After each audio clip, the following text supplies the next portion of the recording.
You see, Doc, I want to like Sonic Heroes. I really, genuinely do, but it's like every single time that I come back to this game and try to find something to enjoy about it, I get so frustrated, you know? You know this isn't really therapy. You just fell asleep and started hallucinating again. Damn it, Doc. Where did I fall asleep this time? Looks like this time it was the bathtub. Well, that would explain the pants. I don't like Sonic Heroes.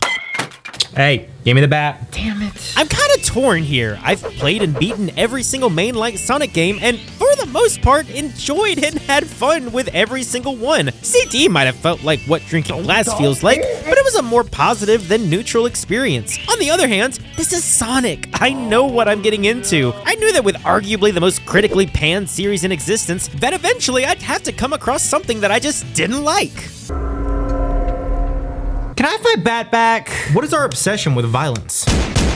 This is Sonic Heroes, a game that, believe it or not, does hold a special place in my heart. When I was a wee lad of very young, we had a local game store pop up called Game Haven, and it was the best. You could go inside and rent all of these cool games and play demos of brand new ones, one of which was Sonic Heroes, the greatest game my young mind could ever conceive. As a kid, I loved Sonic Mega Collection. I had no idea that these two games existed at the time, so you're telling me I could play as my favorite anthropomorphic hedgehog in 3D? When does it come out? I know what you're thinking, and no, it does not cost $1. Thankfully, as time went on, alongside very many poor financial decisions, I finally have my hands on not just one copy, but 3 copies of Sonic Heroes. So it seems like since you put this game on such a high pedestal as a child, you're troubled with knowing that this great expectation led to such disappointment that you've created a subconscious psychiatric session in your mind as a defense mechanism to cope with your childhood resentment of your opinion towards Sonic Heroes. It was either this or alcoholism. Let me start by saying Sonic Heroes is a fine game. It has its charm, but I can't help but feel let down by this frustrating collection of design elements that really leaves me unable to appreciate this game at the level that I want to. Last time we left the Blue Blur, it wasn't in the best of circumstances. Sega was falling out, the Dreamcast was no longer a competitor in the console market, and Sega had to transition from not dominating the console market to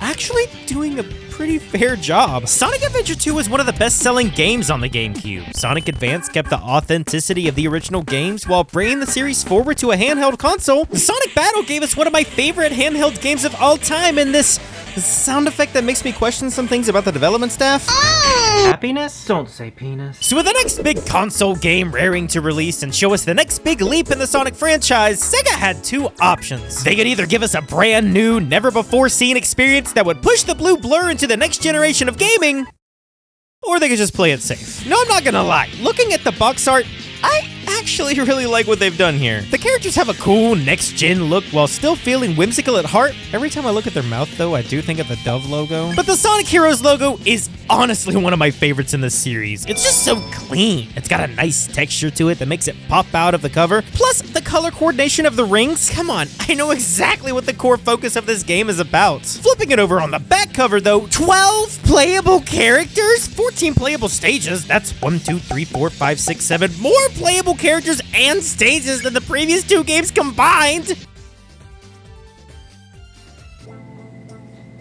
I expected you to start yelling. Ah, my antidepressants kicked in. These are laxatives. Well, I guess that would explain why I felt down in the dumps. So 4 playable teams rather than 12 different characters. Alright, that's not so bad. Much like old Sonic games, each one of these 4 characters has their own set of stories, with each of them overlapping during the course of the game. First up, we've got the classic Team Sonic here, with Sonic the Hedgehog, My Name is a Pun, and Dead Meme. Like, come on, did you really expect anything else? You can't have a mainline Sonic game without Sonic. I stand corrected. Team Sonic has your normal cookie-cutter story. Dr. Eggman learns nothing from his grandfather, and now he's back because, I don't know, hates frogs. Team Dark is also here, consisting of Talking Microwave, Furry Bait, and Chaos Swiss Roll. All right, we're gonna do a couple of activities here. Now, I've got a clipboard right here, and what I'm gonna do is I'm gonna show you a series of images, and I just want you to tell me what you see when you look at the images, okay? All right. Shatter the Hedgehog. Tricks from the cereal.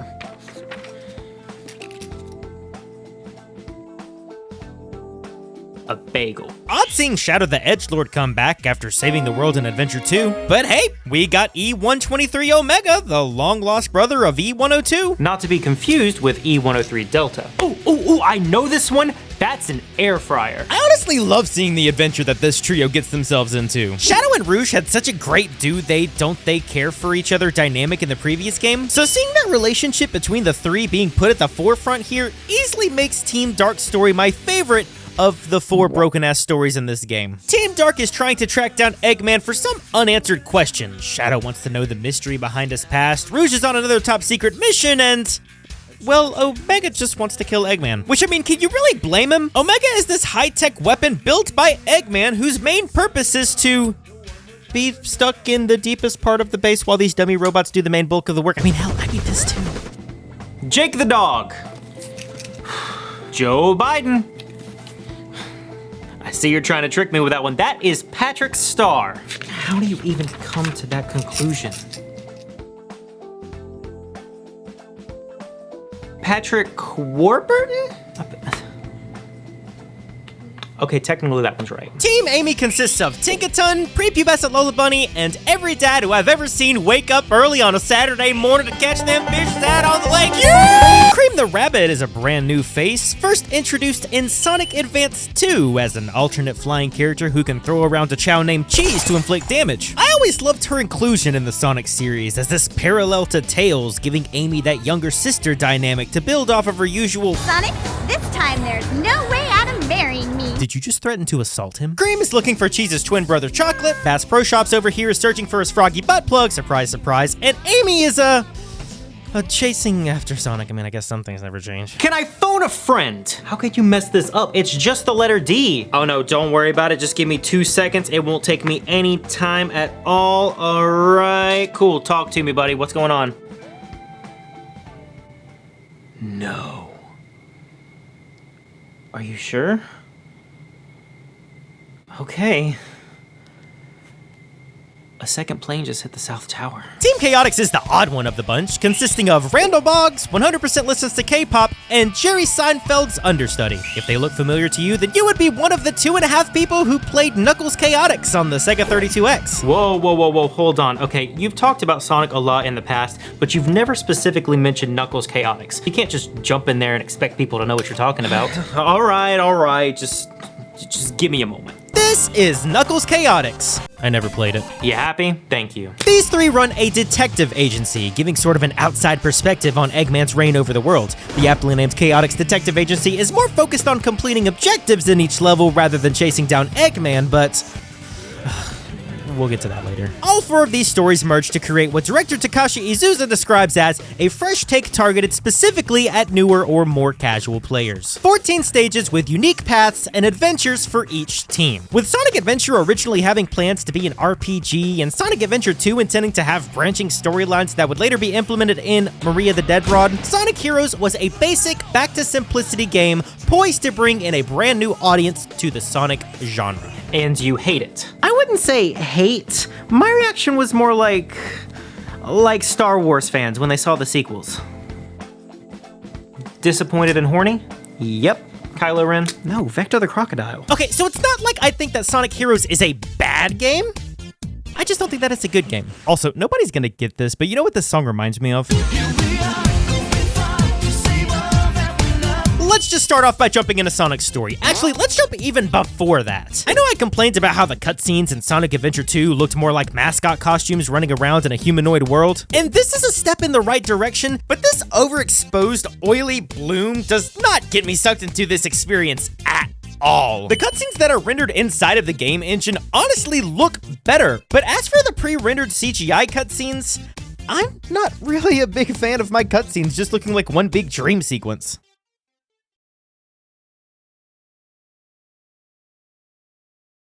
What? Now, a couple things stand out as soon as I jump into Sonic Heroes. First of all, the background elements and skybox designs are far more immersive. The textures pop out, the environments in the background showcase more of what you can do on more powerful hardware with the typical large-scale level designs, especially when compared to the previous entry with just floating cities and gradual pop-in. I think Bullet Station, Power Plant, and Grand Metropolis show this off very well. This looks straight out of an F-Zero game, fit together with the flying cars zooming around in the background, and for once, I can actually see the city underneath the platforms and see what it truly means to fall. I've also got a soft spot for Frog Forest with how these platforms change, these stupid frogs that look just like Froggy. Like, come on, how does Big the Cat not just see this and go, You've really grown, little buddy.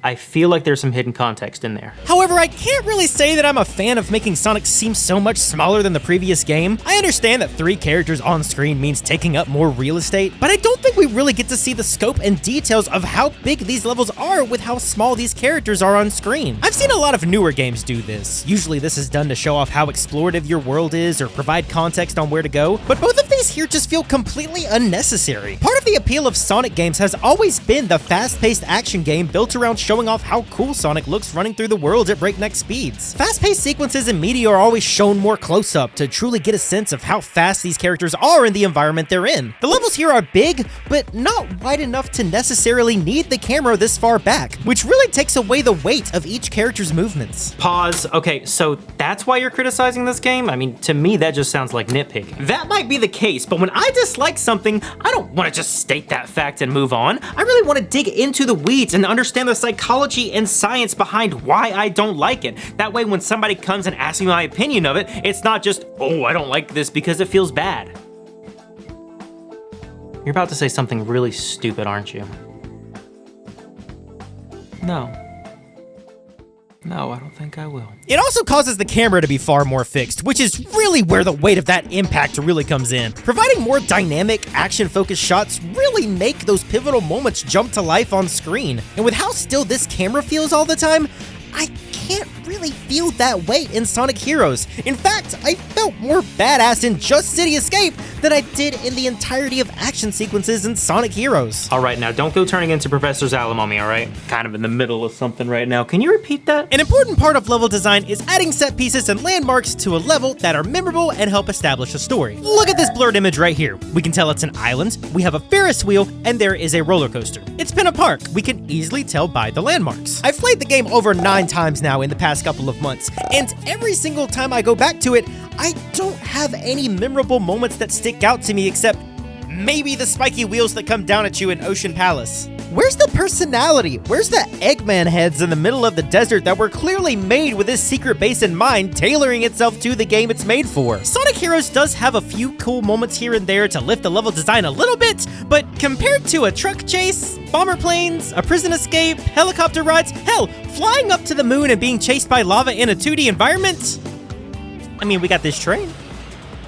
The train's pretty cool. Except for that stupid fucking pinball level. I swear to God, if I ever find the person who keeps putting these goddamn pinball levels in Sonic games, oh, they are in for a rude awakening. Yes, I see. And how does that make you feel?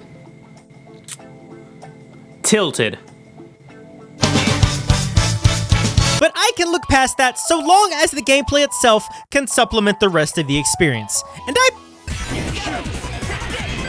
think it does okay. The game starts out great. It's not fighting a water god or dropping out of a helicopter, but it's not trying to be that. It's a high-paced platformer that immediately hits the ground running with that forward momentum. The scenery looks great, and the way it presents the new mechanic is easy to understand by the giant floating signs I can only imagine Eggman was so nice to leave laying around. Acceleration is vastly different here. In previous games, you've got this slow wind-up to get Sonic to his top speed. When slowly moving towards this, Sonic's max speed feels like a natural progression, like a car gathering its energy. Now I'm all for a faster Sonic, but this is way too quick here. It's not really an issue when faced with wide open paths or straightaways, but platforming sections become far too frustrating far too quickly. Lots of times I feel like I can barely control a character because this level of acceleration doesn't feel good. I move forward a tiny bit, realize it's far too fast, and end up having to overcorrect myself, put it at higher speeds, and any sign of precision platforming falls flat, literally, as there's almost no weight to the characters for me to correct myself properly. Have you ever thought, no? Go ahead and say something demeaning about getting good. There we go. On the inverse, the quick acceleration also lends itself to quick deceleration, which I forgot was a real word there. The momentum here, or lack thereof, always bothered me, which is so unfortunate because momentum is one thing I believe Sega has done better than anyone at the time in the gameplay. Jumping slows you tremendously, the ring dashes don't smoothly transition out, the constant vertical movement constantly has me stopping and starting, stopping and starting, stopping and starting, stopping and starting. Who the hell thought to put this in a song? I like the dynamic of the adventure formula because there's always a way for you to consistently keep moving. You come out of a jump, there's an easy action to get right back into the momentum of the game. Here, I'm constantly finding myself having to stop everything I'm doing to tend to some mandatory obstacle right then and there. Okay, so next up, we are going to do word association. So I am going to say a word or a phrase, and you just tell me the first thing that comes to mind. Brain. Also, whoever's brain thought of the idea of having normal enemies in Sonic with health bars? Who in their minds thought to themselves, okay, let's take this character built off of fast momentum and breezing through levels as quickly as possible to make them stop completely, hit them 30 times, some of which you have to wait for an opportunity to attack, and then progress onwards in the game just to do it again once more 30 seconds later. I'm okay with this initial concept. This isn't the first time we've seen enemies that take multiple hits to take down in a Sonic game, but I'd rather take a more creative approach and create enemies with different patterns and personalities rather than every single goddamn Eggman robot looking exactly the same except for the one you play as. Robots, Eggman, Gun, Maria, Flight, those little peanuts they give you for free when you get on an airplane. Complimentary, those little peanuts they give you for free when you get on an airplane. Unleashed, werewolves, colors, wisps, time travel, going back in time to tell my mom about those little peanuts I got for free on an airplane. And the boss fights? I don't even want to talk about the boss fights. Why does it take 99 hits to take down this moving fortress that's not gonna run away after I do the first hit? I mean, Sonic has never been the greatest with its boss fights, but at least it used some sort of pattern recognition to figure out how to beat it. Half the fun in battling a boss is figuring out what the solution is. Once you do, then it's just up to execution, and this isn't really doing it for me. Mobile Fortress, team fight. Mobile Fortress, team fight. I'm not disappointed that the boss fights are severely underwhelming. I'm more disappointed that with a series that has consistently come up with new ways to push the hardware that they were on past its capabilities, Sonic Team has taken the play it safe, approachable route rather than come up with something that can truly wow their player base. Can you imagine doing something interesting that pushes your creative spirit because you want to keep people engaged in the content they're consuming? Yeah, I would comment on that. Right now. At this very second.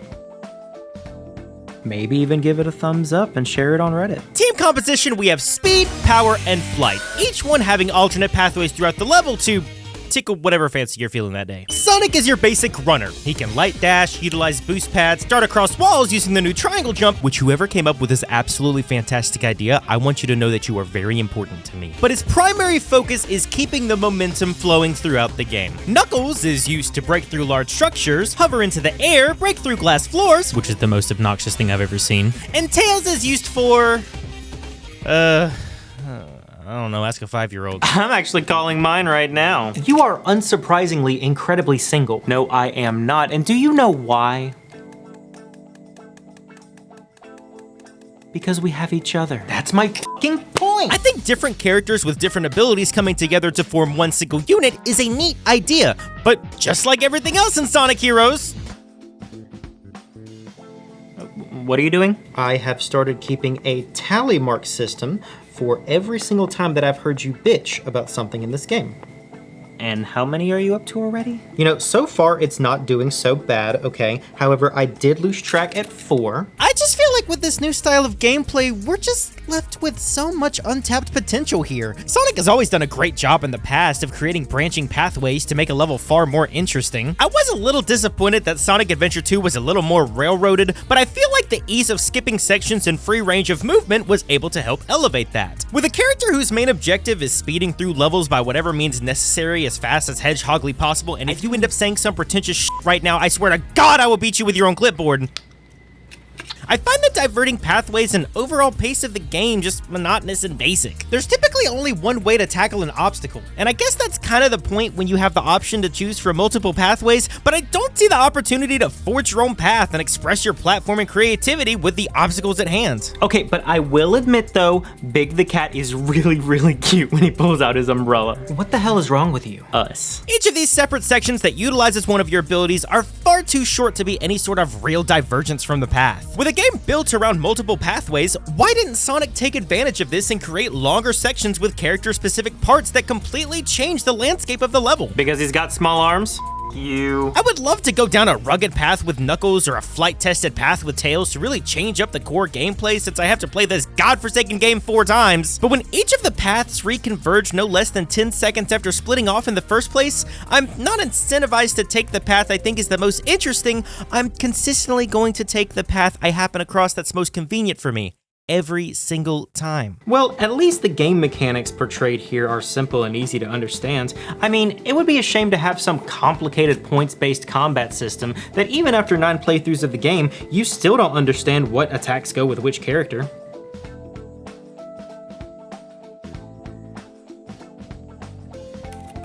You know what I see whenever I look inside of those cold, hostile green eyes of yours? What? More hatred. Enemies will occasionally drop power cores, level ups that increase your character's abilities based on the corresponding color. I don't want to explain it. I don't think I need to explain it. All you need to know is that when a team member is powered up, their attacks can have a bit more of an effect to it, such as being able to stun enemies or deal more damage than you typically could. If you notice in this tiny little slot inside of one of the icons in the top right-hand corner, you see that tiny little thing that you can barely make out unless I pointed it out, you will see the level up slots that give you these powers. Now, when I'm rolling around at the speed of sound with places to go at the end of this hellhole, do you really think that I'm gonna have the split-second reaction to check up into the corner and see what slots I have available? Was it really necessary to add these slots to the core gameplay loop for something that doesn't really add much of a difference in the first place? If I didn't mention it, half of you wouldn't have even remembered that it was in the game. Patient is experiencing delusional episodes. You know, it's funny to me. In an effort to make a Sonic game that's far more simplistic and can adhere to a wider audience, somehow Sonic managed to make it even more complicated than it was originally intended to be. I mean, we're 3 games into this series at this point, and we still haven't come up with the bright idea of making the ring dash its own separate button instead of the beat button like it's been used for every single 3D adventure game we've had so far. Surely our 7-year-old audience, the timestamp of my life in which I was interested in this game in the first place, surely they will understand that this is a necessary game mechanic and doesn't add any sort of confusion or complicatedness to the gameplay at all.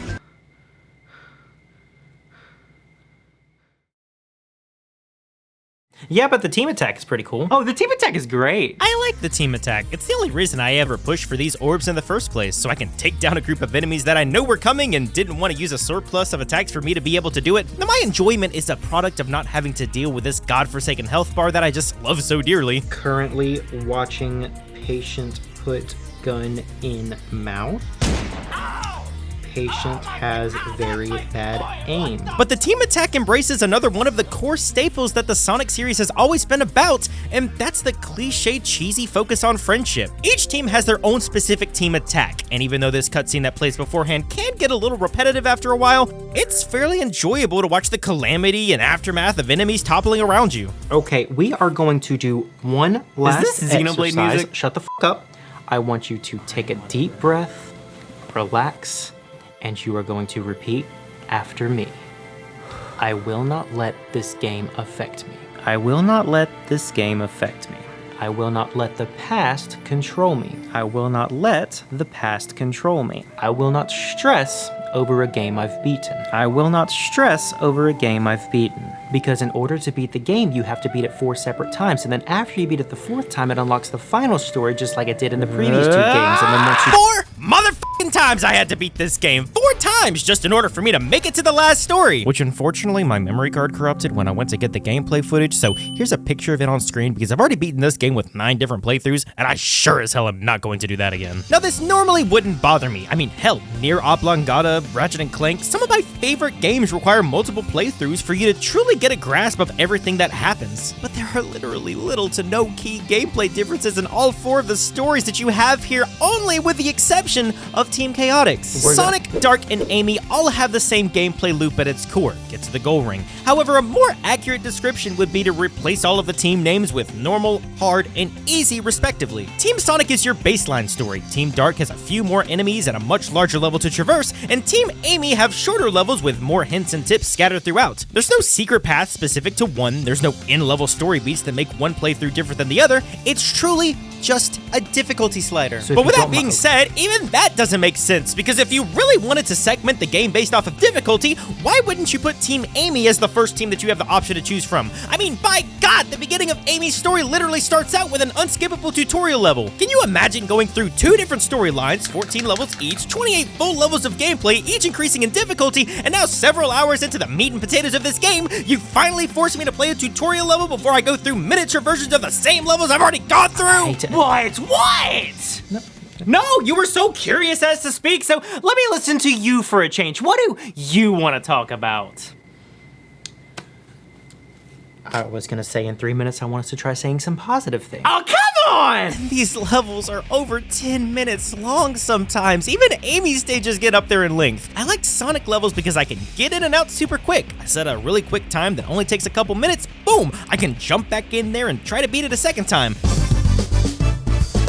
And I'm still not even halfway done with the level of Sonic Heroes in that time! You know, you say you like to keep things short and sweet, but every single time you start talking about Sonic, you go on for about 30 minutes. I think Amy's length of gameplay is perfectly fine. Most of the stages are about half the length of Sonic's, so by the time you're getting a little bit worn out of the stage and it's ready to be over, boom, there's the goal ring. I think the thing that makes it so much more drawn out than it actually seems is while there is 14 levels in Sonic Heroes, each stage, I am saying in quotation marks, consists of 2 acts similar to the Genesis games. Now, and I'm gonna take a deep breath because I've got to get ready for this. If you have 2 levels back to back with each other that don't have any environmental differences, use repeated assets to fill that environment in both, and don't have any creative differences like games prior where Angel Island is on fire in the first act but not the second, each of these levels taking an average of 7 to 8 minutes of playthrough time if you're familiar with them, times that by 14, times that by 4 with the amount of stories you have to complete, and then compare that to the time to complete each one of the 7 acts. I smell time crunch. I can't stand padding, artificial game lengtheners in video games just to make a game more replayable than it already is. Of course, this game isn't made to be played in one sitting unless you're a maniac, but the repetition of 3 stories back to back with each other,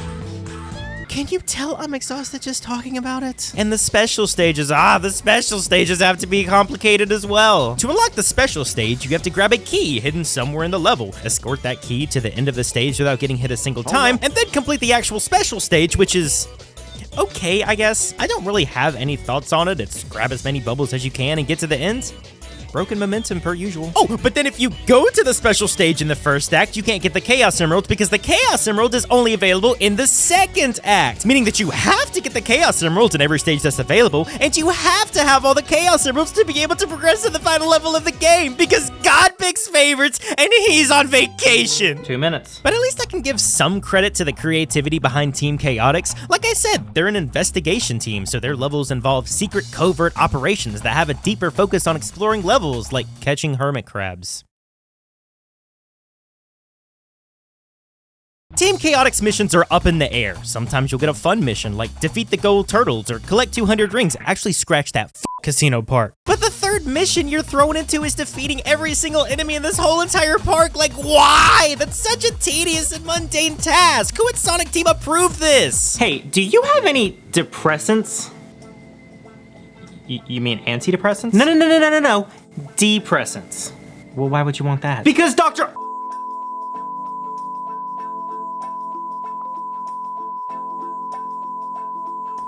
It's at least a nice little shakeup to the gameplay, much like the final story. Turns out while everyone was running around trying to find Eggman in this plot that's about as pointless as a fake taxi episode, the real Eggman was an imposter all along, with the real enemy of the game being Metal Sonic, who's had absolutely zero plot relevance in this game so far. He goes through the longest kaiju transformation that I've ever seen from a video game, transforms into Metal Madness to try to finally take down Sonic after 20 long years of waiting. Sonic uses the power of the Chaos Emeralds to transform into Super Sonic, while Tails and Knuckles get absolutely no love from the design team because at this point it is very clear that they were trying to get this game out the door. Metal Sonic has a second phase where he transforms into Metal Overlord. Sonic and company defeat Metal Sonic in a final boss battle that I would give a solid 2, and then it just ends. Like, there's no real resolve because there was no real plot to begin with, so it's kind of just... Because we're Sonic heroes. And then they run off into the distance.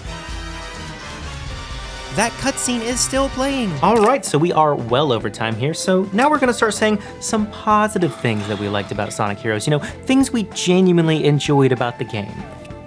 And don't say because it's over. And don't say because they brought back Charmy the Bee and Vector the Crocodile. And don't try to make some stupid ass joke about, oh, well, the real Sonic heroes were the friends that we made along the way, because I know what you're about to do. Don't look at me with that stupid face. I know that stupid face better than anybody else. That's my stupid face. Don't do it. Sonic Heroes has some of my favorite music in the entire series. It's once again composed by the amazing Jun Sino, with the wonderful Tomoyo Otani starting to take a more leading role here. The soundtrack leans more into the straightforward, fast-paced rock, and the always incredible Crush 40 provides 2 tracks with vocals for this game's opening and final boss scene. I've always been kind of hit or miss about the opening title theme, but What I'm Made Of sounds exactly like the type of music that a 12-year-old Xalem would come home from school and listen to on a Sonamy AMV playlist. Seaside Hill is melody on top of melody on top of melody. In Bingo Highway, the composition of these varying techno essences constantly beeping and blasting at each other is choreographed so beautifully when it all comes together. I also kind of like how the power characters hold their allies in ingenious ways. I also like how each of these characters have this ongoing dialogue with each other as they're traversing through a level and comment on their surroundings as if it's a normal conversation. No, don't you do it. No, we are thinking positive thoughts right now. Happy thoughts. Don't. Tails' voice actor furthers my theory that they just grab a random parent's kid who works at Sonic Team, put him in the booth for an hour, and just tell him to go wild. Half the time, characters feel out of place. It doesn't feel like they're directly talking to each other. It sounds like half the time they're just reading it off the script, taking the first take, and being like, Yep, good job, that's solid, thank you. Dialogue also doesn't feel like it matches up either. You'll have broken sentences or random gaps in conversation where you feel like you've missed a key point or random changes in tone. And audio cutting, where it's very clear that this piece of dialogue was not intended for the scene and it was in fact made for one of the 2 previous games. Even though I have no definitive proof of this, I'm just really passionate about this, okay? I just have so many things where I want to talk about. My theories about the decisions of the game and why they were made, and I'm just... Oh my god. You are speechless. The one who never shuts up. The one who always has to be the center of attention, has nothing else left to say. I mean, is it really worth it? I mean, why take the time and energy to go through all of this for a 20-year-old game that never really lived up to its legacy in the first place and was critically panned upon release? I think I'm just done. I don't want to talk about it anymore. I mean, I kind of find it heartwarming in a way. I mean, you said so many positive things about the first 6 games in the series that most people wouldn't even think about or simply gloss over. So to see a series that's truly affected your life in this sort of way go downhill, I mean, who can really blame you for being upset at this? I mean, you want to know what I think?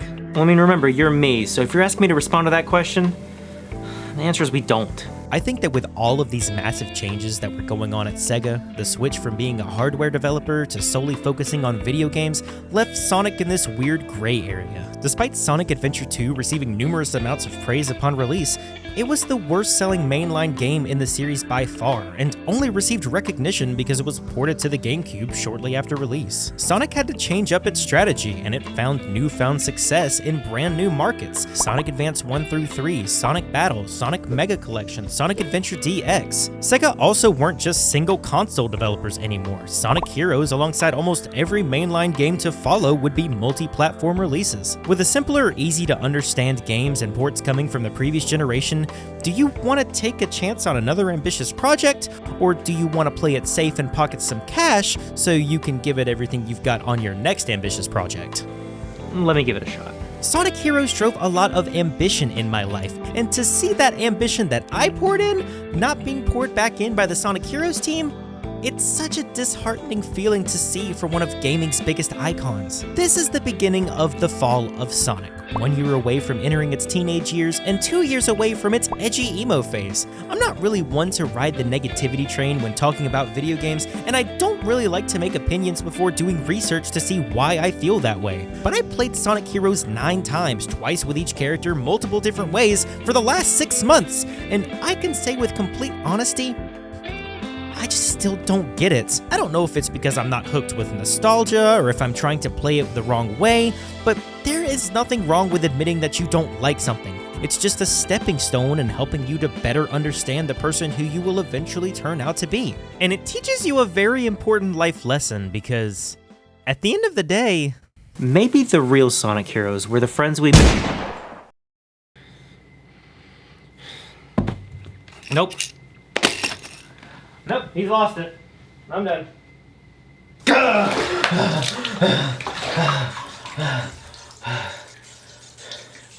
Okay. Where was I?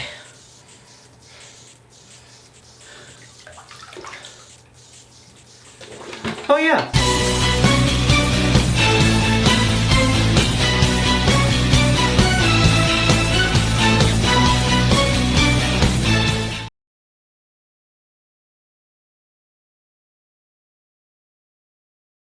I've been sitting here for 5 minutes trying to come up with something funny to say, and I've got nothing.